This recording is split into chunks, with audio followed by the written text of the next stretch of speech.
Guys, welcome back to my YouTube channel. आज है video का पार्ट 4 जिसमें हम बात करेंगे कि what exactly is green revolution.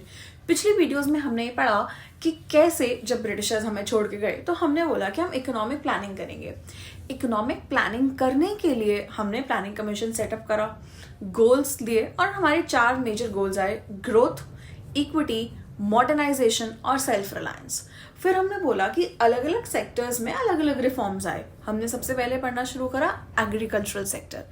Agriculture sector में 2 चीजें, लैंड रिफॉर्म्स और ग्रीन रेवोल्यूशन। तो आज पढ़ेंगे ग्रीन रेवोल्यूशन क्या होता है और किस तरीके से हम उसको इम्प्लीमेंट करते हैं। जब हमने ग्रीन रेवोल्यूशन की बात करी तो पॉइंट ये है कि पहले प्रॉब्लम क्या थी, ग्रीन रेवोल्यूशन लाने की ज़रूरत क्या पड़ी। याद करो चैप्टर 1 में जब हम एग्रीकल्चरल सेक्टर के बारे में बात कर रहे थे उसमें हमने कुछ पॉइंट्स पढ़े थे। क्या 75% of the people were dependent on agriculture. दूसरा, प्रोडक्टिविटी वॉज वेरी लो, कि भाई एग्रीकल्चर में काम हो रहा है लेकिन आउटपुट नहीं आ रहा। Then dependency on the monsoon, भाई अगर बारिश होगी तो उस साल का एग्रीकल्चरल आउटपुट तो बहुत अच्छा होगा, लेकिन अगर बारिश नहीं हुई तो एग्रीकल्चरल आउटपुट नहीं आएगा। And then stagnation in agriculture, भाई इतनी रुकावट, मतलब एग्रीकल्चरल सेक्टर ग्रो ही नहीं कर रहा। तो हमें इस विशियस सर्कल से बाहर आना था। गवर्नमेंट ने एक बहुत ही बेस्ट ऑप्शन सोचा, that is use of HYV seeds, high yielding variety seeds. इसको रीड करते हैं। Green revolution it led to large increase in the production of food grains due to use of HYV seeds, especially for wheat and rice। देखो government ने बोला हम सारी चीज़ों के लिए ग्रीन रेवोल्यूशन नहीं लेके आएंगे, हम 2 फेजेस में ग्रीन रेवोल्यूशन को लेकर आए। सबसे पहले फेज में हमने फोकस करा वीट और राइस पे कि भाई एक लिमिटेड चीज़ को प्रोड्यूस करके देखते हैं, अगर वो सक्सेसफुल हुई तो हम बाकी चीज़ों की प्रोडक्शन भी HYV सीड्स को यूज़ करके करेंगे। अब HYV सीड्स जो ग्रीन रेवोल्यूशन का कॉन्सेप्ट है वो बेसिकली नॉर्मन ई बोरलॉग लेकर आए थे। अगर आप अपनी बुक देखेंगे एक बॉक्स के अंदर लिखा है, बट कई बार ये क्वेश्चन MCQ में आ जाता है, who was the father of green revolution. So it is Norman E Borlaug. लेकिन इंडिया में ग्रीन रेवोल्यूशन कौन लेकर आया? MS स्वामीनाथन। ये कुछ नेम्स हैं जो हमें याद रखने पड़ेंगे। ग्रीन रेवोल्यूशन इंडिया में आया 1966 में। Then green revolution was successful due to high yielding variety of seeds, adequate irrigation facility and application of fertilizers, pesticides, insecticides। Government ने ना तो सिर्फ सीड्स प्रोवाइड करे बल्कि गवर्नमेंट ने वाटर फैसिलिटीज़ प्रोवाइड करी, इरिगेशन फैसिलिटीज़ प्रोवाइड करी।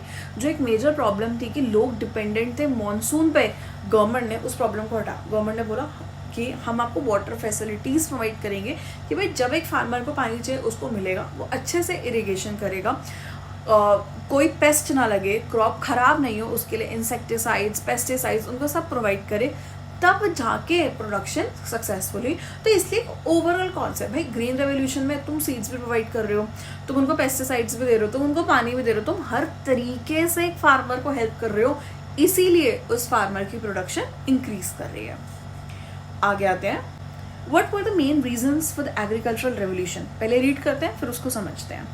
HYV seeds raised agricultural yield per acre of land. The conditions were, it was placed with proper drainage and water supply and it needed heavy dose of chemical fertilizers।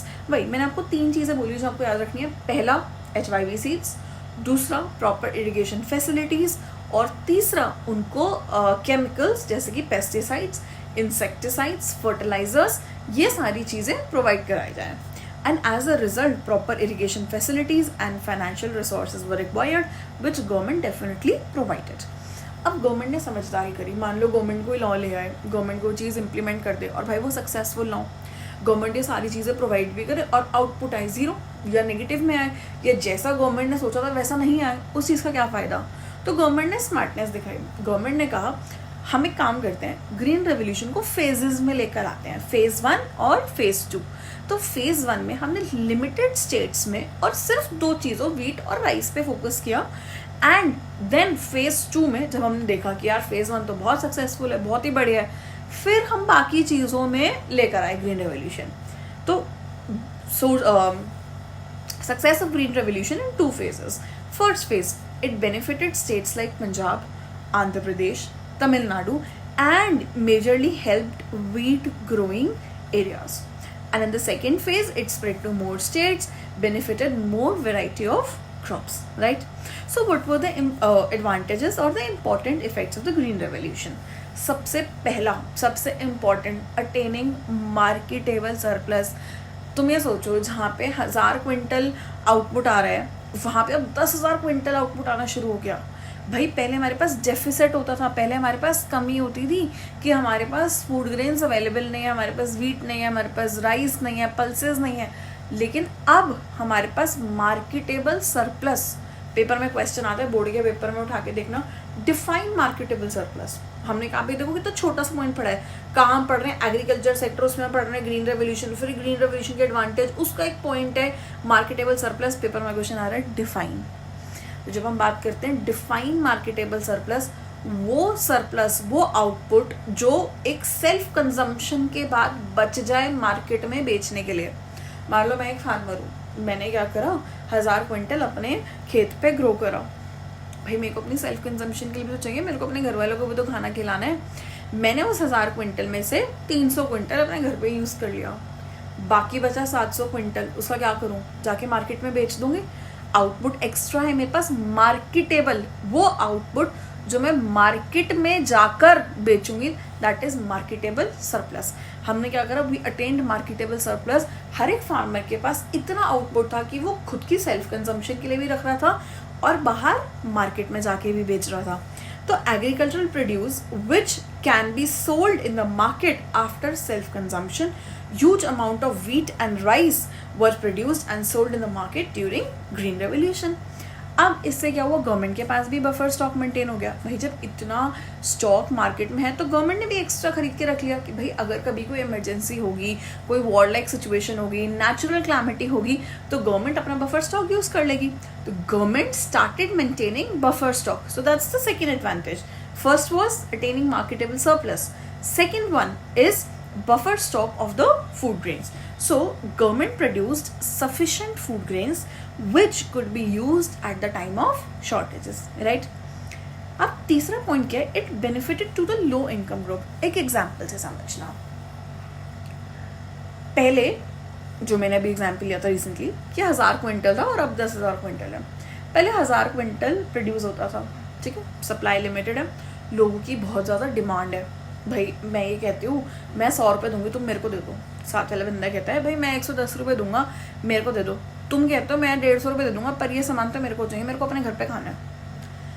क्योंकि quantity limited है, उसका price बहुत high है. People are willing to पे मोर price. जिनके पास पैसा है वो ज़्यादा पैसा दे रहे हैं और उसको खरीद रहे हैं. अब मार्केट में क्या हुआ, मार्केट में सप्लाई बढ़ गई. भाई लोगों की डिमांड तो उतनी है, अगर मेरे को 2 रोटी खानी है, मेरे को 2 ही खानी है ना. ऐसा थोड़ी है कि आटा सस्ता आ रहा है तो मैं 4 रोटी खाना शुरू कर दूंगी. ऐसा तो नहीं हो सकता. लोगों की डिमांड तो फिक्स है, जो उनको खाना है वो तो वो खाएंगे. मार्केट में सप्लाई बढ़ गई.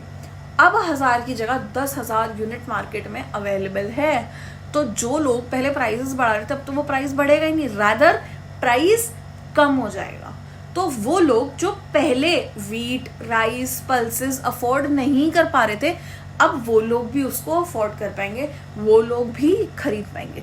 तो it really benefited the low income people group in the society. Then there are 2 disadvantages of green revolution. Basically disadvantage भी क्या, रिस्क था. जब आप कोई नई चीज़ लेकर आते हो तो एक छोटा सा रिस्क तो रहता ही है ना कि भाई सक्सेसफुल होगा कि नहीं होगा. तो ऐसे ही ग्रीन रेवोल्यूशन के टाइम पे हमारे पास 2 मेजर रिस्क थे. मेरे पास पहला रिस्क क्या था, रिस्क ऑफ पेस्ट अटैक. कि यार तुम इतनी मेहनत कर रहे हो, तुम इतना पैसा लगा रहे हो, तुम HYV सीड्स सस्ते नहीं थे. जो बहुत अच्छे फार्मर्स थे या जो मिडिल क्लास फार्मर्स थे वही अफोर्ड कर पा रहे थे. जो बिल्कुल पुअर लैंडलेस लेबर्स हैं वो HYV सीड्स अफोर्ड नहीं कर सकते. एक हेड्स अप है तुम्हारे लिए. रिस्क ऑफ पेस्ट अटैक कि भाई तुमने इरिगेशन फैसिलिटीज़ अपनी अरेंज करी, तुमने HYV सीड्स अरेंज करे, तुमने प्रोडक्शन करी. भाई क्योंकि प्रोडक्शन इतनी लार्ज है तो इसमें पेस्ट अटैक होने के चांसेस बहुत ज़्यादा थे. That was the first risk. दूसरा इसमें रिस्क क्या है, risk of increase in income inequalities. भाई क्योंकि जो इंसान अमीर है वो HYV सीड्स को अफोर्ड कर पा रहे हैं, तो भाई उसकी प्रोडक्शन यहाँ थी तो यहाँ बढ़ जाएगी. लेकिन बेचारा जो पुअर है वो तो आज भी नीचे ही है. तो the gap between the rich and poor would have increased a lot. तो इनकम इनइक्वालिटी, तो हमने बोला कि यार एक तो पेस्ट का डर है, ऊपर से इनकम इनइक्वालिटी हो जाएगी. जो चीज़ हम कम करना चाहते हैं वो चीज़ और बढ़ जाएगी, तो ये तो हमारे लिए डिसएडवांटेजेस है ना.